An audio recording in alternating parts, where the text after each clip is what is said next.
Mentres cada vez máis aldeas quedan sen festas pola falta de persoas que se animen a organizalas, na Valenzá, en Barbadás, acontece todo o contrario. Son tantos os interesados en facerse cargo dos festexos que o Concello decidiu pôr en marcha un proceso de selección para escoller os organizadores. Aínda non presentaron a solicitude, pero a asociación da que forma parte Ramiro será unha das que opte a Comisión de Festas da Valenzá, celebracións que xa organizaron noutras ocasións. O noso primordial tamén este ano que queremos facer é pensando na xente de 12 anos hacia arriba, xente xoven que necesita unha diversión, unhas discomóviles. Con máis de 7.000 veciños, o ano pasado xa se interesaron pola organización das festas dous colectivos e desta volta saben polo menos de 4.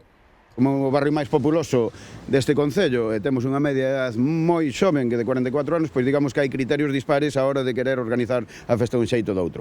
Para evitar discrepancias, decidiron que sexa un grupo de traballadores municipais de distintas áreas os que se encarguen de elixir a mellor opción, seguindo criterios técnicos. Ten que ver, pois, ca cultura, ca música e co tempo libre.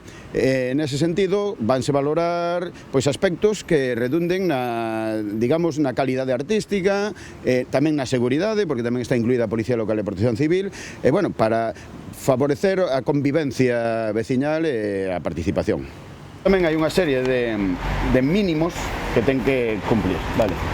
Requisitos imprescindibles como permisos, horarios, a instalación de baños portátiles ou as datas a fin de semana anterior ao 11 de xuño, día de San Bernabé, patrón da Valenzá.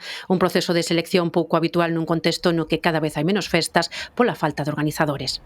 O problema que pedir nas casas, andar pedindo en negocios. A mí me sorprende tamén eso, porque a verdad que o que pasa é que este é un núcleo bastante grande e aquí pensan que é unha proposta boa. Os interesados teñen ata o 31 deste mes para presentar as súas propostas.